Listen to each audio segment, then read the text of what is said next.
After my father's burial, my brother dragged me by the arm and whispered in my ear, "I know you killed him, and now you're going to pay."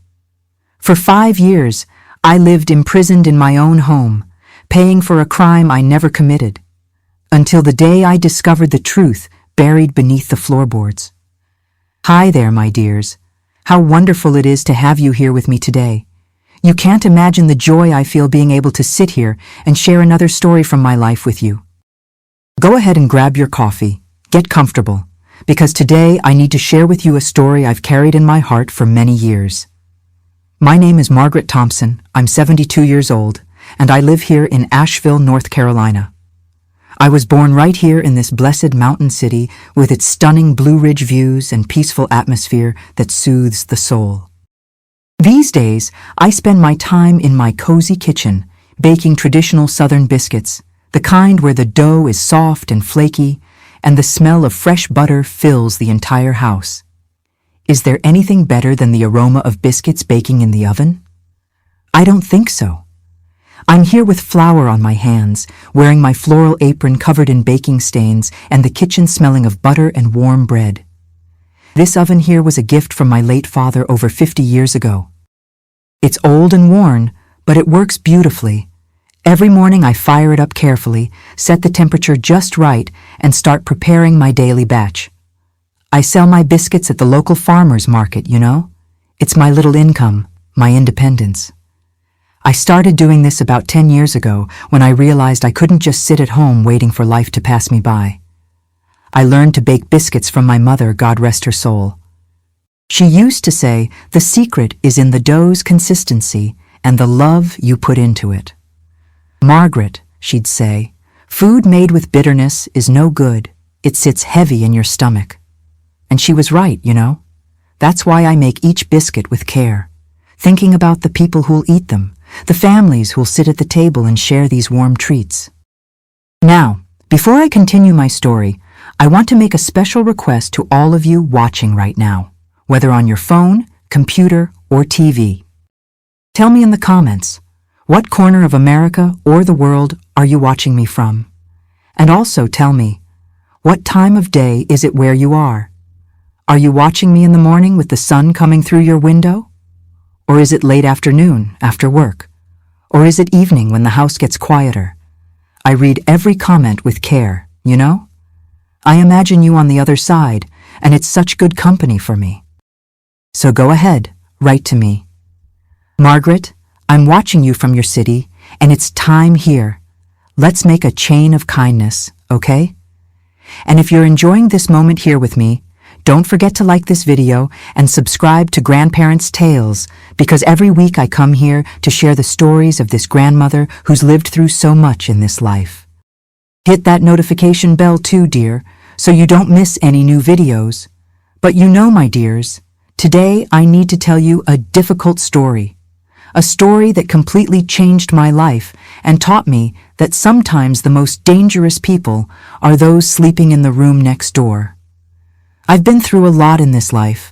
I've known pain up close, but nothing, absolutely nothing, compares to what I lived through between the ages of 19 and 24. Those were years that marked me forever, that took pieces of my soul I never fully recovered. Today, when I'm kneading my biscuit dough here, looking at the Blue Ridge Mountains through the window, I thank God for having survived. I'm grateful to be here, free, telling my story to you. Because there was a time, my dears, when I thought I'd never see the sunlight with freedom again. So grab your coffee, get comfortable, and come with me on this journey. I'm going to take you to meet the Margaret of long ago, that 19-year-old girl who had the world at her feet, until the day everything collapsed. You know, my dears, to understand everything that happened to me, I need to go back to the beginning, when I was just a little girl with pigtails and scraped knees.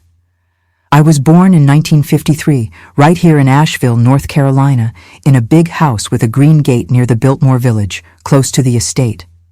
My father, Mr. Robert Thompson, was a hard-working man, owner of a small furniture manufacturing business that employed about 20 people. We weren't rich, but we didn't lack for anything either, thank God. My mother, Dorothy, was a sweet woman, one of those who woke before sunrise to prepare coffee and fresh toast for the family.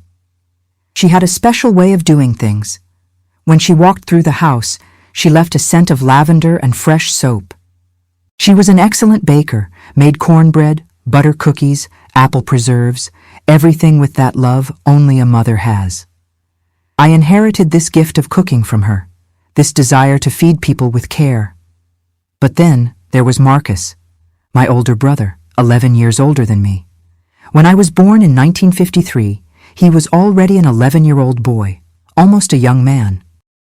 He was born in 1942, right in the middle of World War II, and my mother always said he came different, that the birth was difficult, that he cried too much and had a strange look since he was small. Dad never liked talking much about it, but I noticed he had a concern about Marcus that he didn't have with me. We lived in that big house with a yard full of apple trees and a garden that produced fruit all year round. I remember the smell of wet earth after the rain, the sound of birds early in the morning, the taste of apples I'd pick straight from the tree and eat right there. It was a childhood of open skies, you know? Running barefoot in the yard, making corn husk dolls, playing house under the big apple tree. I had my neighborhood friends, Teresa, Marlene, Diane, and we'd spend afternoons playing ring around the rosy, jumping rope, playing hide and seek through the yards. Back then, in Asheville, the city was still small. Everyone knew everyone, and children could play outside without fear. We'd go to the creek, pick apples from the neighbor's tree, always with permission, of course, and only return home when the sun started setting behind the mountains. My father was my hero from when I was small. Every day, when he came home from the factory around 6 in the evening, I'd run to the door to hug him. He'd pick me up, even when I was getting bigger, and say, "How's my precious gem? My little princess?" He'd take me to see his factory, show me the woodworking machines, the smell of sawdust and varnish, the rhythmic sound of the saws. He'd say that one day all of that would be mine, that I'd be a businesswoman, strong and independent. But with Marcus it was different. Dad never had patience with him. Marcus didn't like to work, didn't like to study. When I was about 6 years old, he was already a 17-year-old young man, and he'd stay locked in his room, reading those horror comics, listening to the radio, and smoking in secret. My mother always defended him. "Robert, the boy needs patience, he's sensitive, he's different."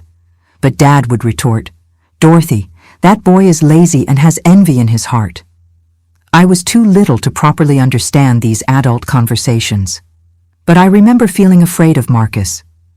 He had a way of looking at me that gave me chills. When Mom and Dad went out and he stayed watching me, he'd follow me through the rooms of the house, always with that crooked smile. Once, I must have been about 8 years old, I was playing with dolls in the yard, and he came close to me and said, "Enjoy it while Dad's alive, Margaret. When he dies, you'll see how things will change around here." I didn't understand anything, but that stuck in my memory like a dark prophecy. Dad noticed these things.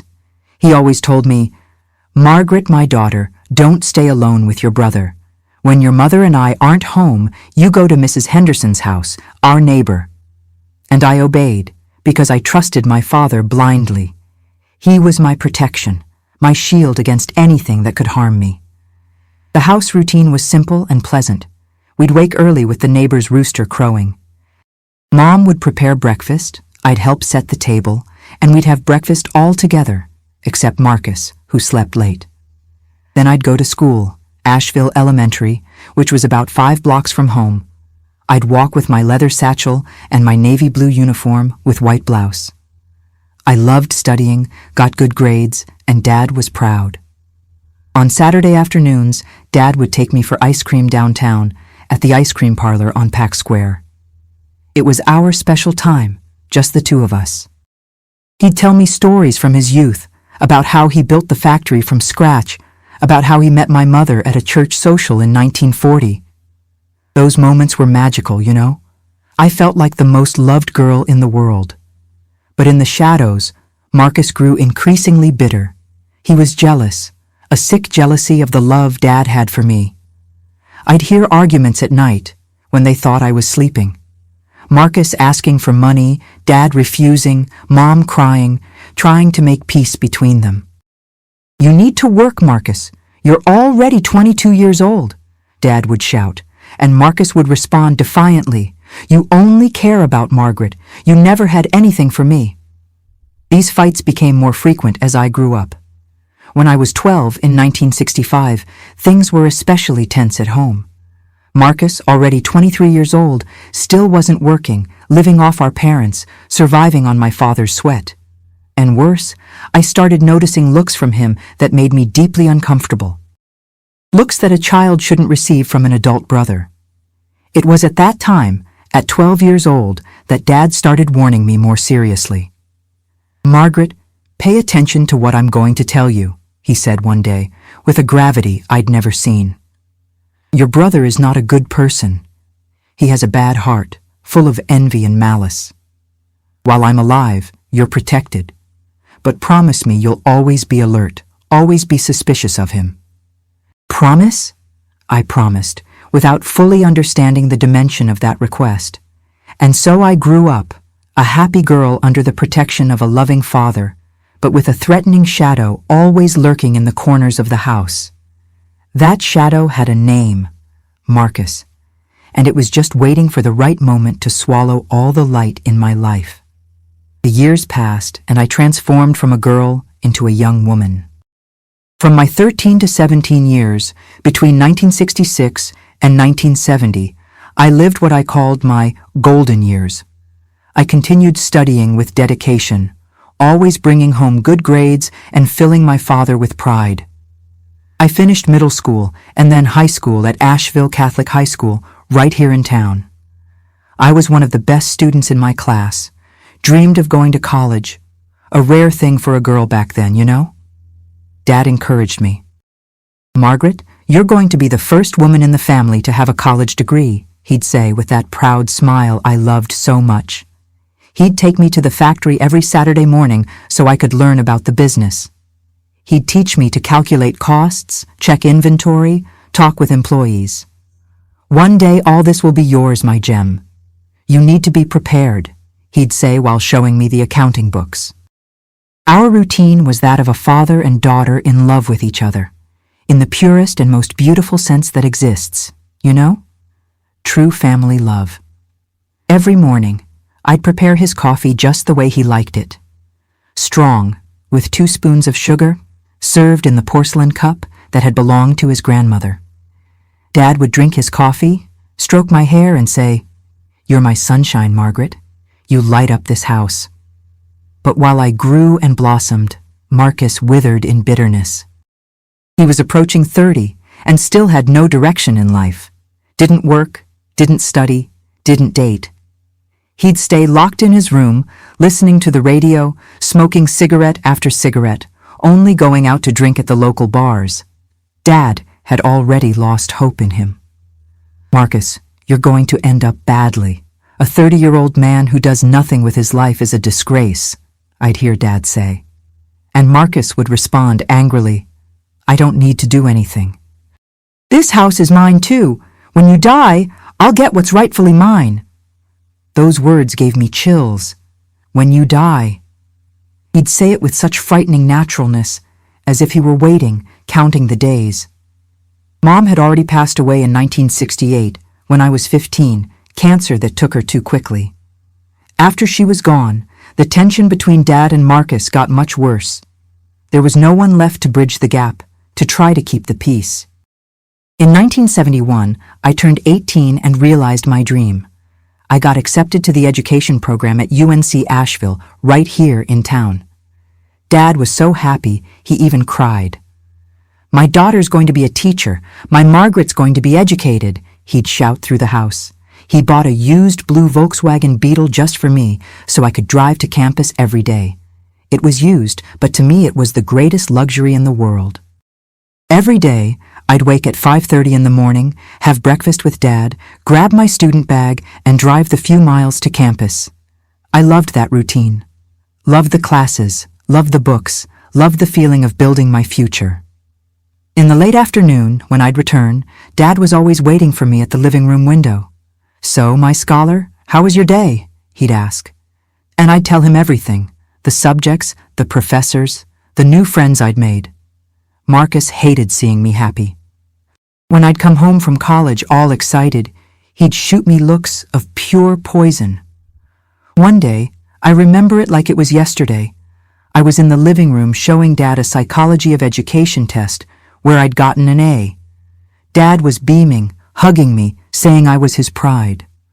Marcus appeared at the door with that sour face and said, "Enjoy it, sweetheart, while the old man is alive to praise you."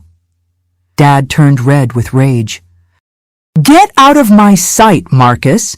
You're a disgrace to this family!" he shouted. Marcus gave a crooked smile and went back to his room. That left me uneasy the rest of the day. There was something in his voice, in that way of saying, "While the old man is alive," that seemed like a veiled threat. Dad started being even more protective of me. He had high blood pressure, took medicine every day, enalapril if I'm not mistaken. He was religious about his medication. Every morning after breakfast, he'd open the kitchen cabinet and take his pills. I myself organized his medicine in a separate pill box with the days of the week marked. I did this with all the care in the world because I knew his health depended on it. But I started noticing strange things. In January 1972, when I was 19 and in my second semester of college, Dad started feeling sick frequently. Headaches, dizziness, nausea. "Must be the heat, daughter. This summer is brutal," he'd say. But I could see he was different. Pale, weak, with that cold sweat on his forehead. One morning, towards the end of January, Dad had the breakfast I'd prepared. Coffee with cream, toast with butter and jam, just the way he liked it. We were talking about graduation, which would be in 3 years. "I'll be in the front row, Margaret, in a new suit, taking pictures of my daughter in cap and gown," he said, with that smile that lit up the world. Suddenly, his face changed, turned white, white as paper. He put his hand on his chest and said with his voice fading, "Margaret, daughter." I jumped up from my chair. "Dad, what is it? Dad!" He tried to say something else, but the words wouldn't come out. His eyes became glassy, and then he fell from the chair, stiff, like a dead weight, right there on the kitchen floor. I screamed so loud that the neighbor, Mrs. Henderson, heard from far away and came running. She called the hospital. An ambulance came, a doctor came, a lot of people came. I was kneeling on the floor, holding my father's hand, feeling it get cold in mine. "Dad, no, don't leave me, Dad!" I cried. I begged, but he didn't respond anymore. The doctor arrived, tried to revive him, but it was useless. "It was sudden, miss. Heart attack. He was already dead when the ambulance arrived. My condolences." I didn't believe it. It couldn't be true. My father, my hero, my protector, couldn't have left like that, suddenly, without even saying goodbye. He was only 52 years old. He was healthy, managed his blood pressure, did everything right. Marcus appeared in the kitchen. He'd heard all the commotion, but had taken his time coming down. When he saw Dad's body on the floor, covered with a white sheet, he didn't cry, didn't show anything. He just stood there, looking. And then he looked at me. It was a look I'll never forget. A cold, calculating look, almost satisfied. The following days were a blur of pain. Wake, funeral mass, burial. I was drugged with so much pain, from crying so much. I'd taken a sedative the doctor had given me, and I floated in a state of semi-consciousness. I remember people passing by, offering condolences, saying, "Your mother and father are together now in heaven." I remember the coffin being lowered into the ground. I remember throwing the first flower on top of the coffin and feeling that my world had ended. During the wake, Marcus stayed in a corner, smoking. He didn't cry a single tear. People commented, "What a cold son, doesn't even cry for his own father." But he didn't care. He just kept looking at me, watching me, like a predator watches wounded prey. When we returned home after the burial, the sun was setting. The house was empty, silent. For the first time in my life, I was alone with Marcus. Completely alone. Without Dad to protect me, without Mom to make peace. Just him and me in that big, cold house. I was in the living room, still in mourning, still dazed by the pain and sedatives. Marcus locked the front door with the key. I heard the sound of the lock and felt a shiver run down my spine. I looked at him. He looked at me. And then he smiled. That smile was the most frightening thing I'd seen in my life, a smile that had nothing of joy.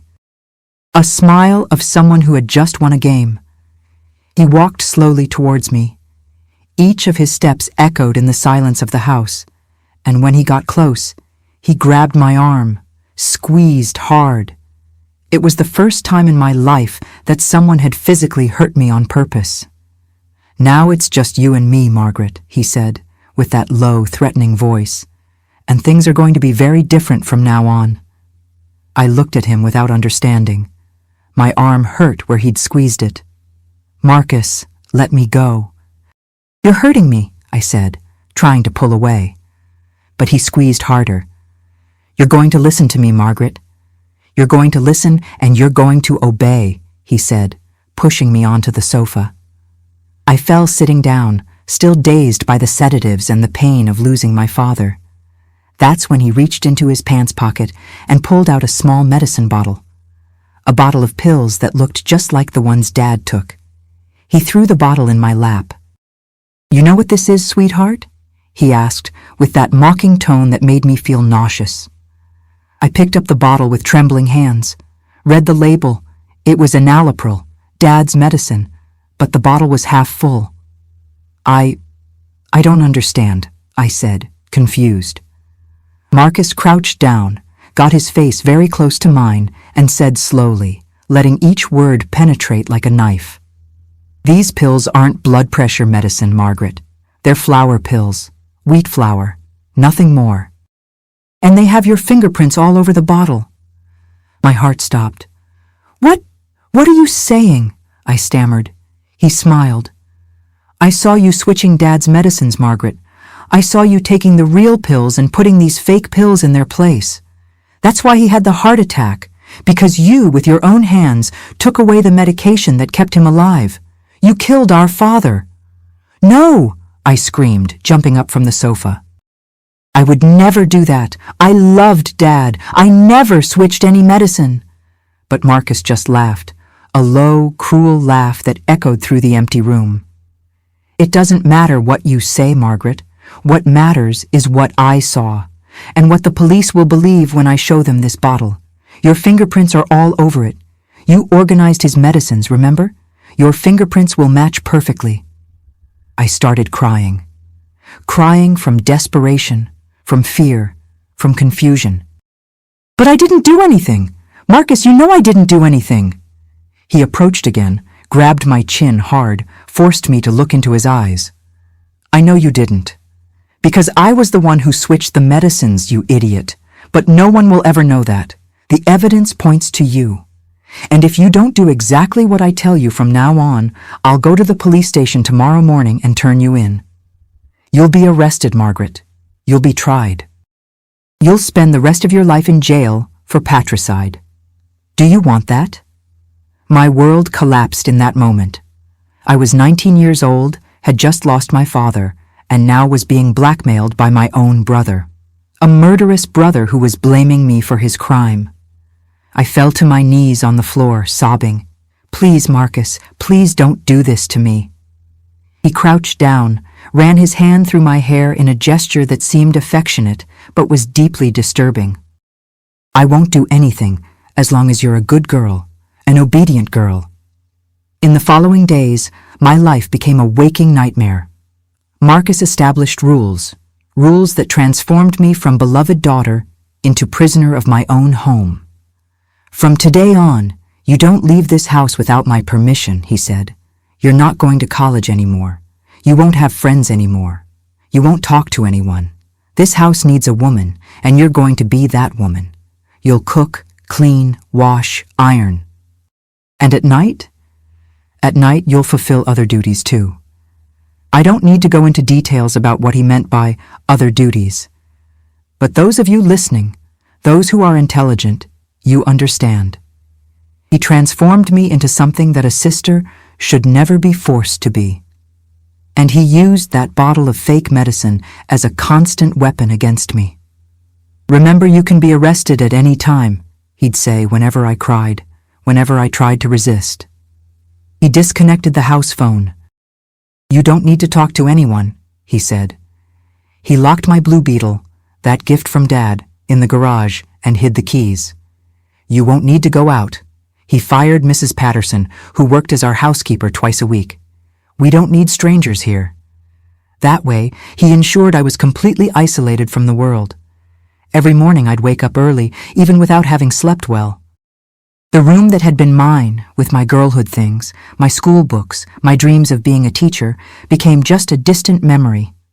Now I slept where he ordered, woke when he ordered, did what he ordered. I'd prepare breakfast but couldn't eat. I'd prepare lunch, but the food tasted like ashes in my mouth. I'd clean the entire house, but inside I felt increasingly dirty, increasingly broken. Friends from college tried calling me in the first few days, but the phone was disconnected. Teresa, my childhood friend, knocked on the door once. Marcus made me stay quiet in the room while he answered. I heard him say, "Margaret is in mourning, doesn't want to see anyone. She asked people to stay away for now." And she left. No one insisted. No one suspected. The months passed and I withered. I lost weight, developed deep dark circles, dull hair. When I looked in the mirror, which I avoided doing, I didn't recognize the young woman I'd been. That cheerful Margaret, full of dreams, who'd drive to college singing in her Beetle, had died along with her father. In her place remained an obedient, frightened, broken ghost. Marcus humiliated me constantly. "You're useless," he'd say when the food wasn't the way he wanted. "You should be grateful I haven't turned you into the police yet," he'd say when I cried. "You're not good for anything anyway. At least here you're useful," he'd mock when he'd see me cleaning the floor on my knees. I tried to ask for help once. It was about 6 months after Dad's death. Marcus had gone out to buy cigarettes at the corner store and had forgotten to lock the door. I saw the opportunity and ran to Mrs. Henderson's house, the neighbor. I knocked on her door desperately. When she opened it, I tried to speak, tried to tell, but the words stuck in my throat. "Mrs. Henderson, my brother, he..." But she cut me off with a pitying smile. "I know, dear. You're suffering a lot from losing your father. It's really hard. But it will pass, you'll see. Your brother is taking good care of you." She didn't understand. She thought I was just in mourning. Before I could explain properly, Marcus appeared. He'd followed me. "Ah, Margaret came for a little visit? Good that you got out of the house for a bit, sister. But let's go back. It's lunchtime," he said, with that fake tone of a caring brother. And he took me by the arm, in that way that seemed affectionate on the outside but squeezed hard, leaving marks, and took me back. When we got home, he locked me in the room. For 3 days. 3 days without food, just water. "So you learn not to try to run away again," he said through the crack in the door. When he finally let me out, I was so weak I could barely stand. "Did you learn your lesson?" he asked. I just nodded my head. I'd learned. I'd learned there was no way out, that no one was going to save me, that I was alone in that hell. The college sent a letter. I had too many absences. I was going to fail the semester. I was going to lose my spot. Marcus read the letter, tore it up in front of me, and threw the pieces in the trash. "You don't need college anymore. Your life now is here, with me," he said. And there died my last thread of hope. My dream of being a teacher, of having a degree, of making my father proud, all of it turned to dust. The years started passing in that macabre routine. 1972 became 1973. 1973 became 1974. I kept getting older, more faded, more dead inside. There were days I thought about giving up completely, about letting it all end. But something small inside me, some stubborn spark that refused to go out completely, kept me breathing, kept me waking up every day, kept me obeying his orders while I waited for something, some miracle, some way out. But at that moment, in 1974, when I was 21 years old and had already spent 2 years in that captivity disguised as a home, the way out seemed more distant than ever. It was in 1975, in the month of August, that I reached my limit. I was 22 years old and had already lived in that hell for 3 years. 3 years of humiliation, 3 years of fear, 3 years being held hostage in my own home. 3 years waking up every day not knowing if I'd have the strength to survive until night. I'd become a shadow, a ghost walking through the hallways of that house as if I no longer had a soul. I'd lost almost 20 pounds. My hair, which had been thick and shiny, was thin and brittle. My nails were always broken from scrubbing the floor, washing clothes, doing all the heavy housework. On that specific August night, it was the 15th I remember, because it was my mother's birthday. She would have been 58. I was in the kitchen washing the dinner dishes. My hands were red and cracked from so much washing, scrubbing, cleaning. There was an open wound on my thumb that burned when it came in contact with the dish soap, but I couldn't stop. Marcus was sitting at the table smoking, watching me with those snake eyes waiting for the right moment to strike. He always watched me. Always. It was as if he fed on my suffering, as if my pain was entertainment for him. "Margaret," he said, with that voice that gave me chills, that voice that made me want to disappear into the ground. "Come here." I dried my hands on the dish towel, trembling. My legs were shaking. My heart was beating so hard, I thought he'd hear it. "I haven't finished the dishes yet," I said quietly, almost voiceless. I hoped he'd let it go, that he'd forget. But no.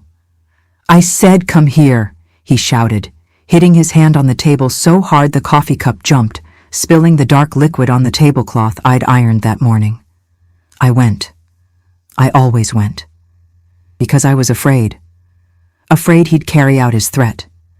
Afraid of being accused of killing my own father.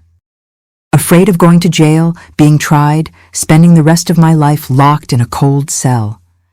When I got close to him, smelling the strong scent of cigarettes and whiskey that always accompanied him, he pulled me hard by the wrist. I felt my bones crack. "You're getting sloppy, Margaret. The house is dirty. There's dust on the living room bookshelf. Dinner had no salt. You're not even good enough to be a maid. You're useless, always have been."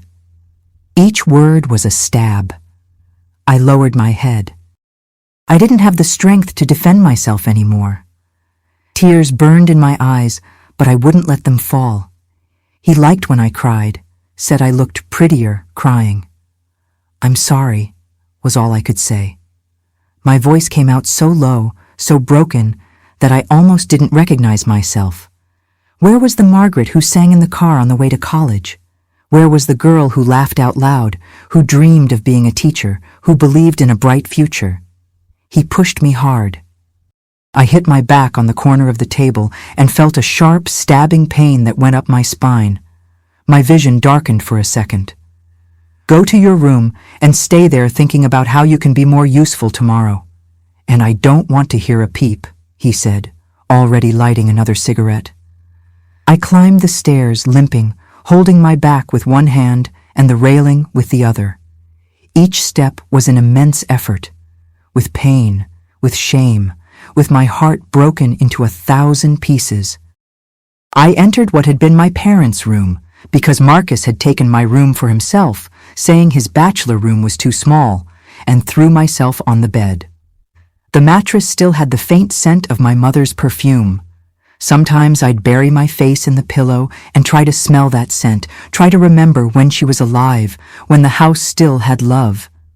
And there, alone in the dark, with my back aching and my heart bleeding, I completely broke down.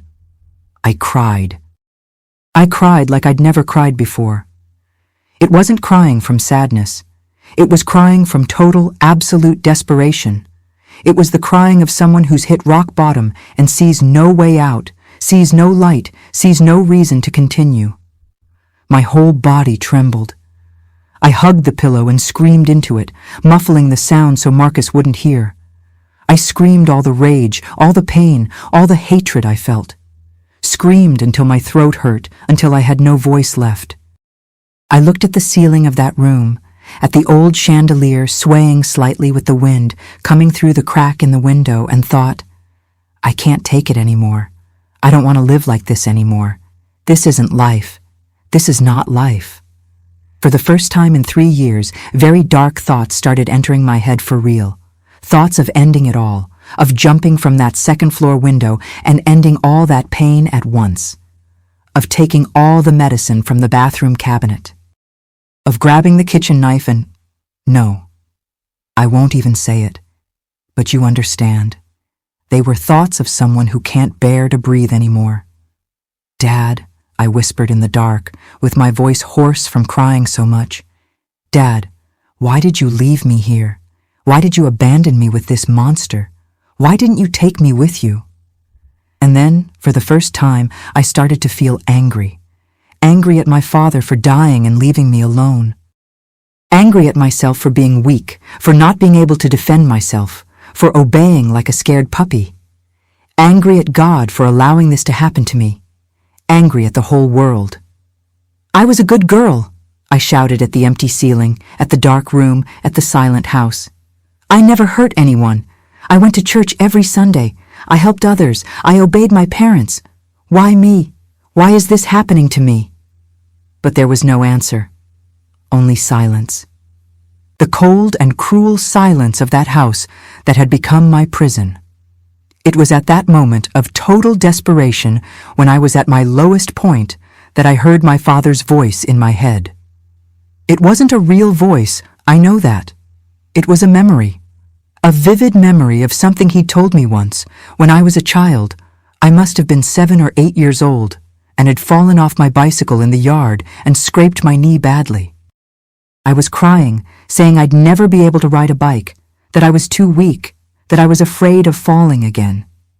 And he'd picked me up, carefully cleaned my knee, and said with that firm but caring voice, Margaret, my precious gem, you're stronger than you imagine. We only discover the strength we have when we have no choice but to be strong. Life will knock you down many times, daughter, but you always get up, always. Promise me, get up, daughter, always get up.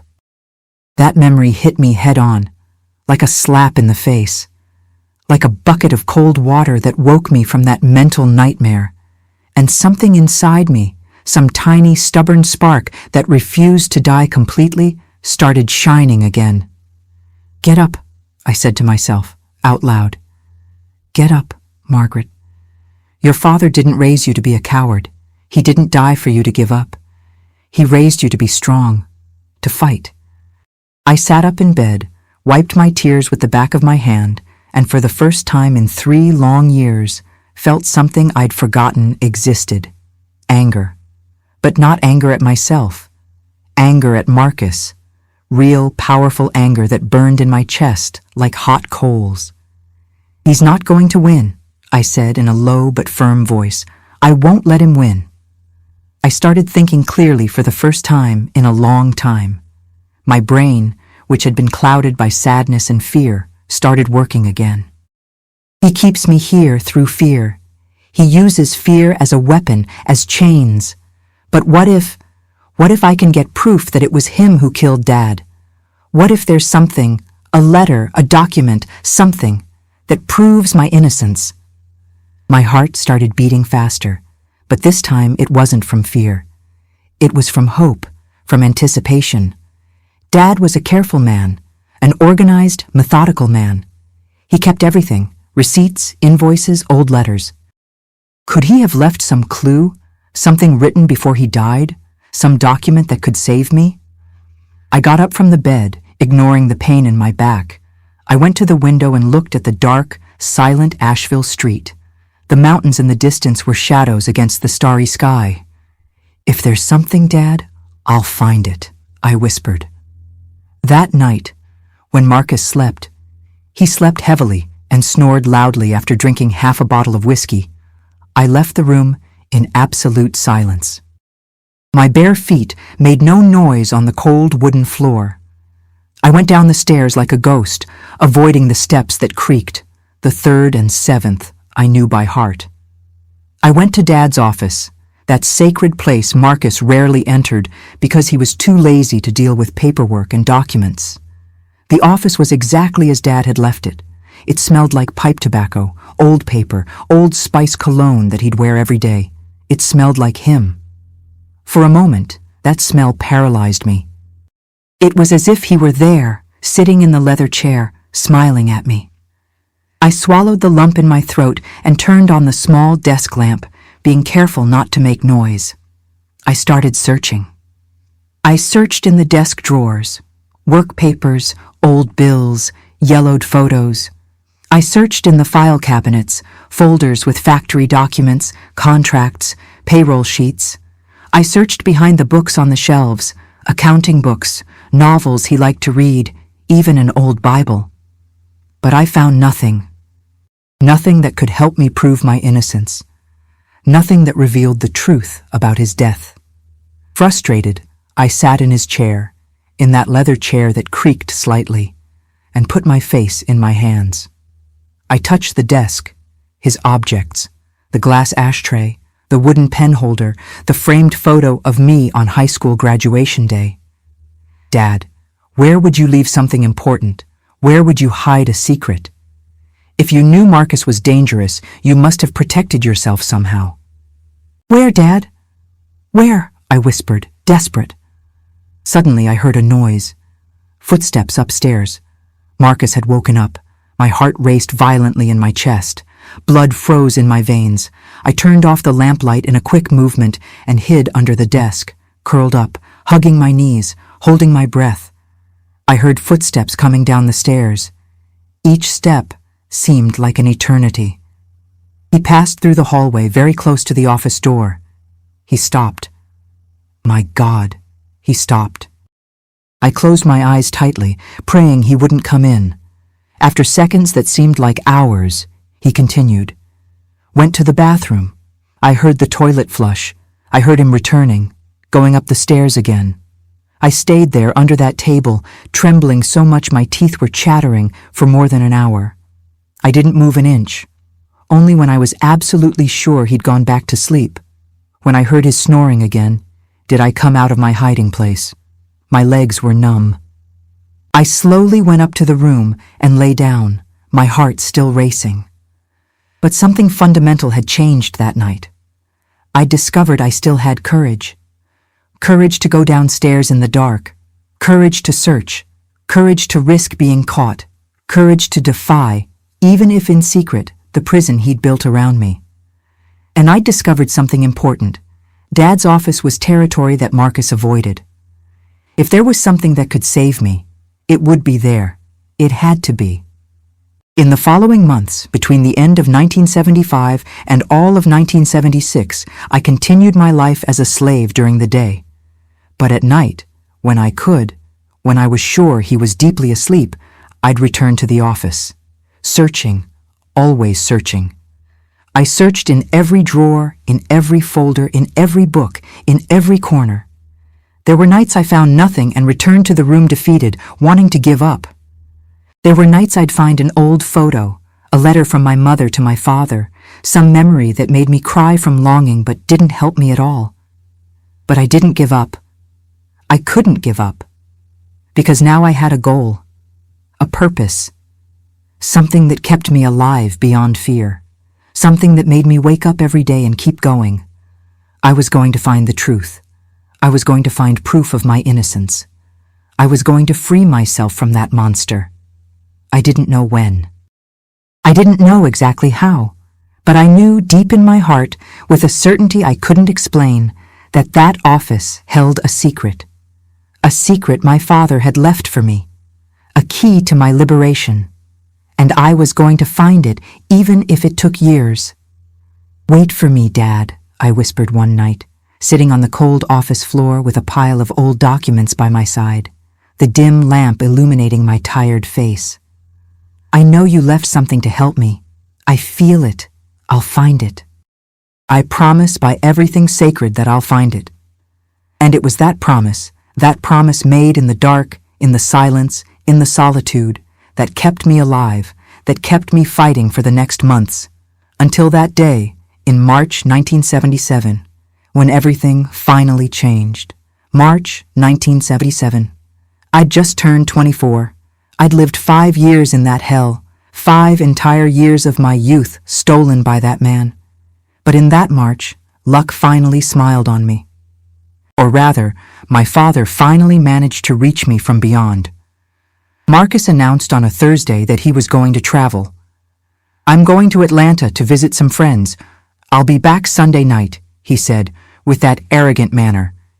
He was going to underground casinos, I knew, spending Dad's factory money on gambling and drinking.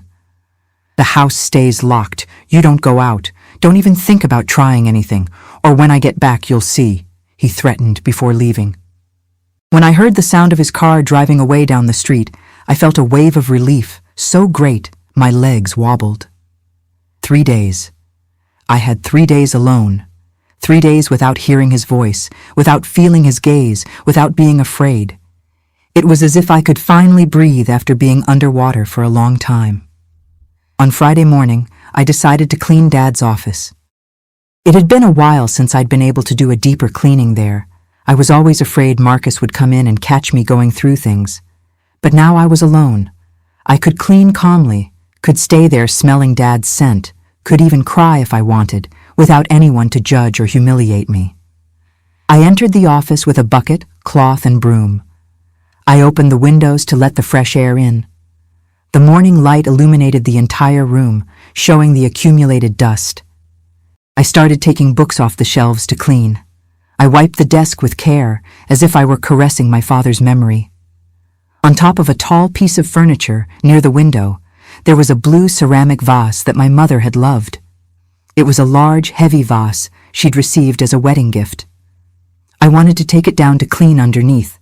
I climbed on a chair, stretched my arm, grabbed the vase. But it was heavier than I'd imagined, and my hands, tired from so much work, slipped. The vase fell. It fell with a deafening noise on the office's wooden floor. It broke into 1,000 pieces. I screamed in fright and quickly got down from the chair. "Oh my God, Mom's vase!" I said, kneeling to gather the shards. But when I looked at the floor, I saw that it wasn't just the vase that had broken. One of the wooden floorboards had cracked with the impact, and underneath the cracked wood I saw a glint, something metallic reflecting the sunlight. My heart started beating fast. With trembling hands, I pulled the cracked floorboard. It came out easily. It had been loose on purpose. And there, in a cavity made under the floor, was a box. A rusty metal box, the size of a shoebox, locked with a small padlock. I picked up the box with both hands. It was heavy. There was something inside. My heart was beating so hard I could hear it in my ears. "Dad," I whispered, "is this yours? Did you hide this here?" I tried to open the padlock, but it was locked. I needed a key. I looked around, searching.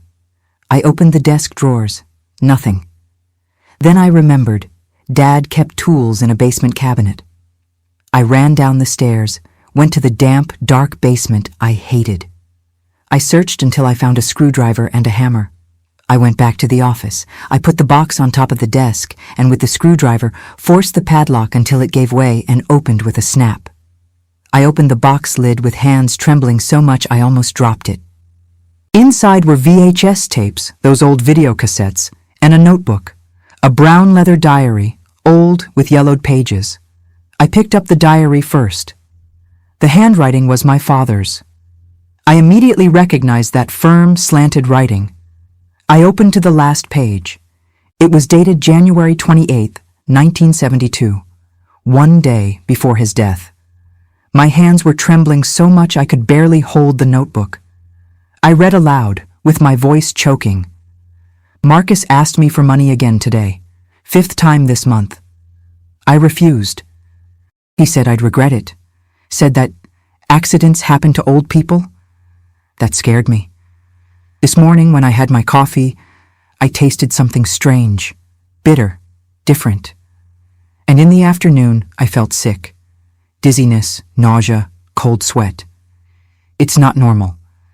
I went to the electronics store and bought a small camera, one of those new ones that record on tape. I installed it hidden inside the kitchen cabinet with a small hole for the lens. If Marcus is doing what I think he is, I'll have proof. Margaret, my beloved daughter, if you're reading this, it's because the worst has happened. Be careful with your brother. He's dangerous. The tape is in this box. Use it to protect yourself. Use it to prove the truth.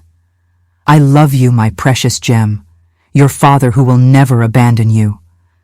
I fell into the chair, sobbing. He knew. Dad knew Marcus was trying to kill him. And he'd prepared. He'd left evidence for me. He'd protected me even knowing he was going to die. With trembling hands, I picked up one of the tapes. It was written on the label, a 1/28/72 night. I took the tape to the living room.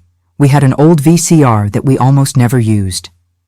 I put in the tape, pressed play, and sat on the sofa. The image appeared on the TV. It was our kitchen. The camera was pointed at the cabinet where the medicines were kept. The image was dark. It must have been nighttime. But then a light came on, and Marcus entered the kitchen. My blood ran cold. I saw everything. I saw him look back, check if anyone was coming. I saw him open the medicine cabinet. I saw him grab Dad's enalapril bottle. I saw him, very calmly, open the bottle and pour the capsules into his hand. One by one, he opened the red capsules, threw the white medicine powder in the trash, and refilled the capsules with a gray powder he took from a small bag. Rat poison. I knew because he closed the bag, and I could read the label. Rodenticide, poison. After filling all the capsules with poison, he closed the bottle and put it back in the cabinet. He turned off the light. He left. The tape continued recording the empty kitchen for a few more minutes and then ended. I stayed there, paralyzed, looking at the black TV screen. I hadn't killed my father. I'd never switched any medicine. It was him. It was Marcus who murdered our father, poisoned him slowly, day after day, until his heart couldn't take it anymore. And then blamed me. Blackmailed me. Turned me into a slave for 5 years based on a lie. The pain I felt at that moment is indescribable. Pain from knowing my father had been murdered. Pain from knowing I'd suffered for 5 years for no reason. But along with the pain came anger. A gigantic anger that burned in my chest like fire. I picked up the phone that Marcus had disconnected 5 years ago and plugged it back into the outlet. I dialed the police with trembling fingers. Hello?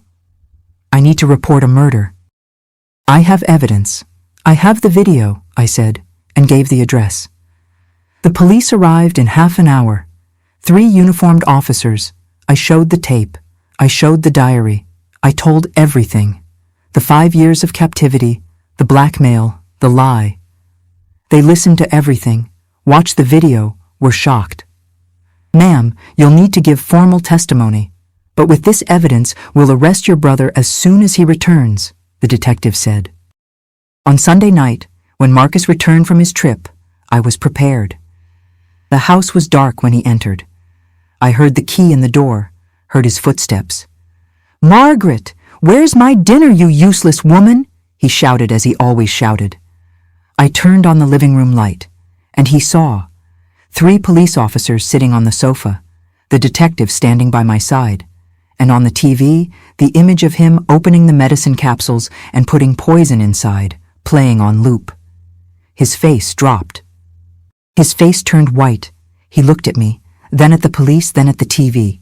He tried to run, ran toward the door, but the police were faster. He was knocked to the ground, handcuffed, lifted by force. You're under arrest for the murder of Robert Thompson, the detective said. Marcus looked at me with hatred. You bitch! You're going to pay for this, he shouted while being dragged out. But I didn't feel fear. For the first time in 5 years, I looked at him without fear. You've already paid, Marcus. You're going to rot in prison. I said with a firm voice. He was tried 3 months later. With the video and diary as evidence, the jury had no doubt. 30 years in prison for premeditated murder. I inherited everything, the house, the factory, the money. But the greatest inheritance I received wasn't material. It was knowing that my father, even after death, had taken care of me, had left me the key to my freedom, had protected me until the end. And here I am, my dears, 48 years after that night that changed everything. 48 years of freedom. I still live here in Asheville, in the same city where I was born, where I suffered, and where I was reborn. I couldn't leave here. These mountains, these streets, this land, it's all part of me, the good and the bad I've lived through. The house where I lived with my father and where I suffered at Marcus's hands, I sold right after the trial. I couldn't step foot there anymore without feeling the weight of all those years. With the money from the sale and the inheritance, I bought this simple little house where I live today, in a quiet neighborhood, with neighbors who became my family. It's a small house, just 3 rooms, but it has a wonderful kitchen with that oven Dad gave me. That one I brought with me. I couldn't part with it. It's my connection to the good days. I kept Dad's factory for about 15 years. I learned to manage it, hired a trustworthy manager, and ran the business in his memory. But in 1992, when I turned 39, I decided to sell.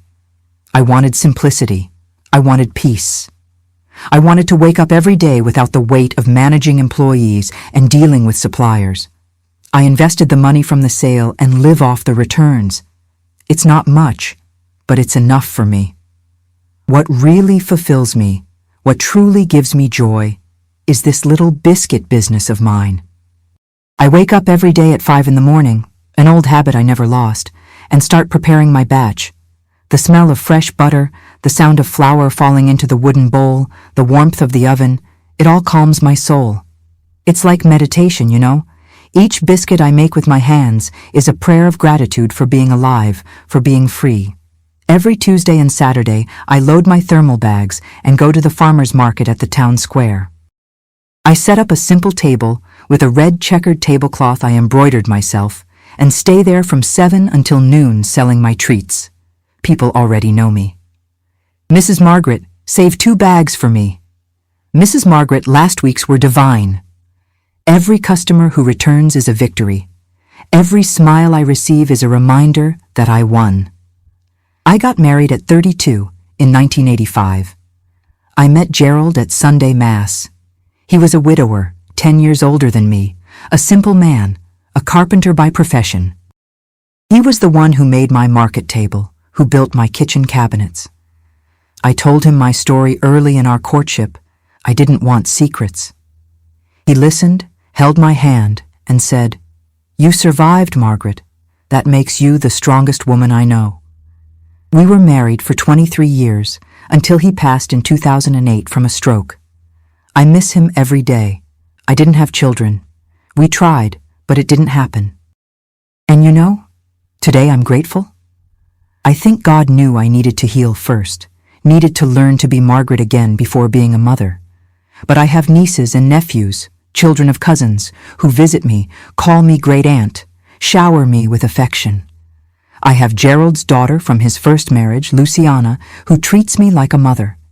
She comes here every week, brings her grandchildren, honorary great-grandchildren, and the house fills with children's laughter. In those moments, I look around and think, Dad, I did it. I won. I keep a sacred routine. Monday is cemetery day. I visit Dad's grave, bring fresh flowers, clean the headstone, talk to him. I tell him how the week was, tell him how many biscuits I sold, complain about my knee that hurts when it's going to rain. And I thank him. Thank him for the courage he gave me, for the evidence he left, for the love he had, even knowing he was going to die. Wednesday afternoon is prayer group day at church. I'm not overly religious, but I like being with those ladies my age, praying the rosary, talking about life. They know my story. Everyone in Asheville knows. But they never treated me with pity. They treat me with respect. even with admiration. Friday night is sacred. I make my simple dinner, some soup, a grilled cheese sandwich, a small salad, sit in my living room armchair with my knitting, and watch my shows. These are the small pleasures, you know? The simple luxuries of a free life. Being able to eat when I want, sleep without fear, wake up without being startled. That's priceless. When I look in the mirror today, I see an elderly woman with white hair, a face marked by time, hands calloused from so much work. But I also see a survivor. I see strength. I see dignity. The scars from the past are here, some visible, others not. But today I carry them with pride, because each one tells the story of how I didn't give up. Marcus died in prison in 2003, after 26 years imprisoned. Heart attack. I didn't go to his burial. I felt nothing when I found out. Not anger, not relief, not sadness, nothing. He no longer had any power over me for a long time. Forgive? I don't know if I forgave, but I overcame. And that, for me, is enough. Today, when I'm kneading my biscuit dough here in this warm kitchen, with the smell of butter and bread in the air, I smile. I smile because I'm free. I smile because I own my time, my life, my choices. I smile because, against all odds, I survived. And I didn't just survive, I lived. I won. I'm happy. My dears, if there's someone out there listening to me now who's being blackmailed by someone in their own family, I need to tell you something. The truth always finds a way to come to light. Always. It might take 5 years, it might take 10, but it comes. And when it comes, you need to be ready to use it as a weapon. I spent 5 years believing a lie. 5 years afraid of being arrested for something I didn't do. 5 years obeying a monster because I thought there was no way out. But you know what I learned? Manipulators are afraid of being discovered. They use fear as chains, but the chains are fake. It's fragility disguised as power. If someone in your family is holding you hostage with threats, with blackmail, with lies, listen to what I'm going to tell you. Look for proof. Look for the truth. It's somewhere, in a document, in a witness, in a recording. Somewhere the manipulator doesn't imagine you'll look. My father left me the key to my liberation under a floorboard. Yours might be in an old cell phone, in a saved letter, in a neighbor who saw something. Search. And another important thing, don't be ashamed to report. I know it's hard when it's someone of blood, someone from the family. We were raised to protect family, to keep secrets, to not air dirty laundry in public. But you know what I say? When the laundry is stained with blood, when the laundry is stained with crime, it needs to be washed, yes, and in front of everyone. Don't protect those who hurt you just because they have the same last name as you. I discovered that strength isn't enduring silently. Strength is getting up, seeking help, screaming when you need to. I was weak for 5 years thinking I was being strong. I was only truly strong on the day I called the police and said, I have evidence, come help me. And to the authorities in every country who might be listening to me, believe the victims. Investigate. Not always does a victim of psychological manipulation have marks on their body. Sometimes the marks are all on the inside, but they're as real as any wound that bleeds. I want to thank you for staying here with me until the end of this painful story. I know it wasn't easy to hear, imagine for me to tell. But I tell it because someone needs to hear.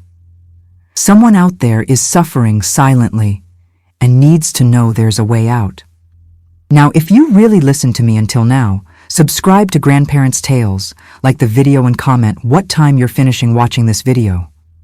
Thank you for your kindness. See you next time.